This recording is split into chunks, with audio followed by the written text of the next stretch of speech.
Selamat pagi kepada Ibu dosen, Ibu Ulfa Uktarida Sihaloho, dan kepada teman-teman sekalian.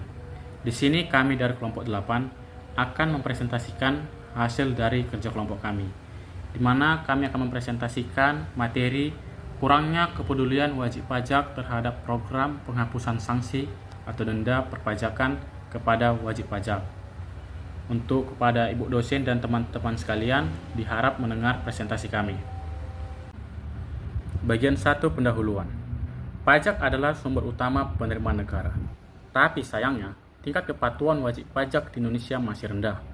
Berdasarkan data dari Direktorat Jenderal Pajak DJP tahun 2023, ada sekitar 74,64 juta wajib pajak terdaftar, tetapi hanya 20,6 juta yang melaporkan surat pemberitahuan tahunan atau SPT. Artinya tingkat kepatuhan formal hanya 83,23% dan kepatuhan material bahkan di bawah 75%. Program penghapusan sanksi atau denda perpajakan yang diluncurkan oleh DJP pada 2022 hingga 2023 seharusnya menjadi peluang besar. Tetapi hanya sekitar 100.000 wajib pajak yang ikut, dengan nilai sanksi yang dihapus mencapai 2,3 triliun rupiah.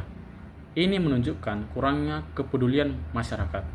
Faktor-faktor penyebabnya meliputi rendahnya literasi pajak, seperti yang ditemukan dalam penelitian Yulianti tahun 2020, di mana tingkat literasi kurang dari 60%, serta sosialisasi yang tidak merata dan ketidakpercayaan terhadap sistem pajak.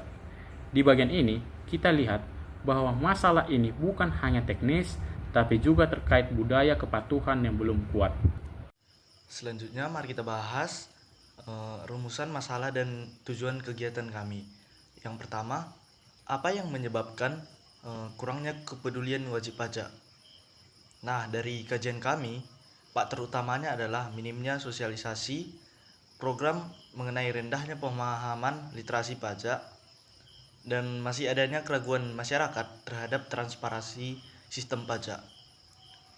Yang kedua, bagaimana cara meningkatkan kepedulian ini? Jadi, kami berfokus pada upaya seperti sosialisasi dan edukasi yang lebih efektif.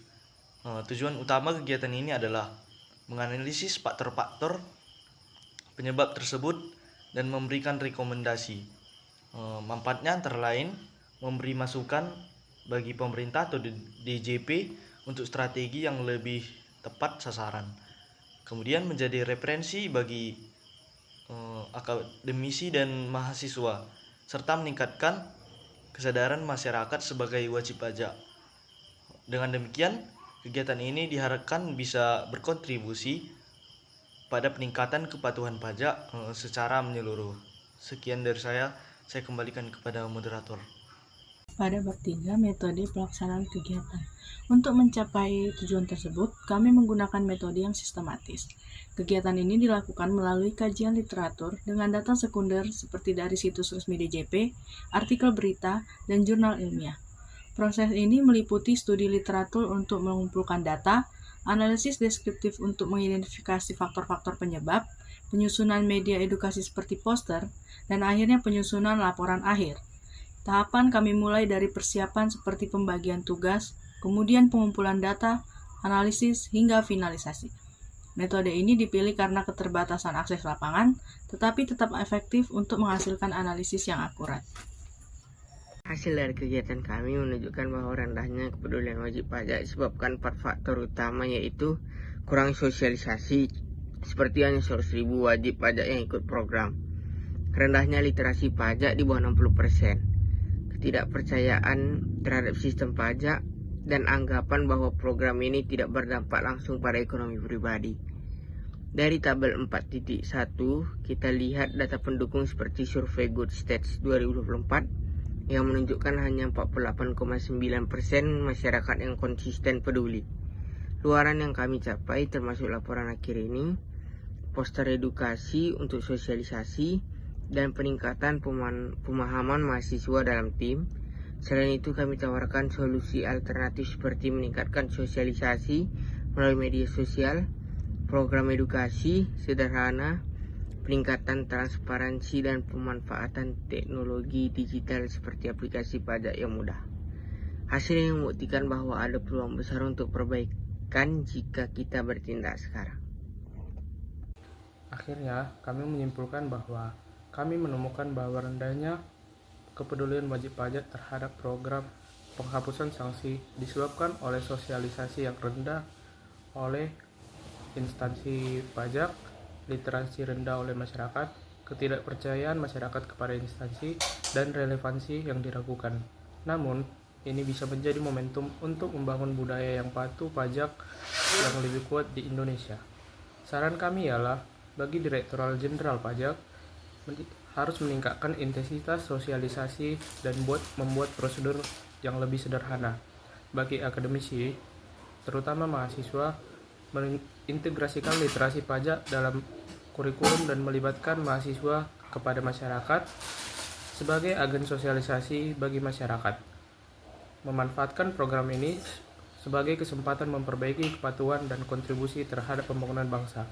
Dengan langkah-langkah ini, kita bisa meningkatkan partisipasi wajib pajak secara berkelanjutan. Nah, sekarang saya akan menjelaskan tentang poster yang telah kami buat.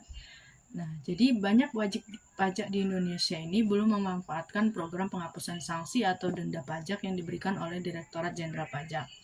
Nah, hal ini disebabkan oleh yang pertama itu kurangnya sosialisasi program secara luas. Nah, yang kedua, rendahnya literasi perpajakan masyarakat. Yang ketiga, masih adanya ketidakpercayaan terhadap sistem dan pengelolaan pajak. Yang keempat, anggapan bahwa program ini tidak memberi manfaat langsung bagi ekonomi pribadi. Nah, upaya-upaya dan solusi yang dapat meningkatkan kepedulian dan partisipasi wajib pajak dapat dilakukan langkah-langkah berikut. Yang pertama, sosialisasi yang lebih luas dan interaktif, yaitu menggunakan media sosial, seminar, serta kerjasama dengan pemerintah daerah dan kampus.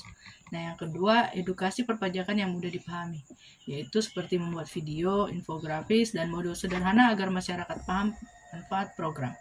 Yang ketiga, transparansi dan akuntabilitas pajak. Menunjukkan secara terbuka bagaimana dana pajak digunakan untuk kepentingan publik.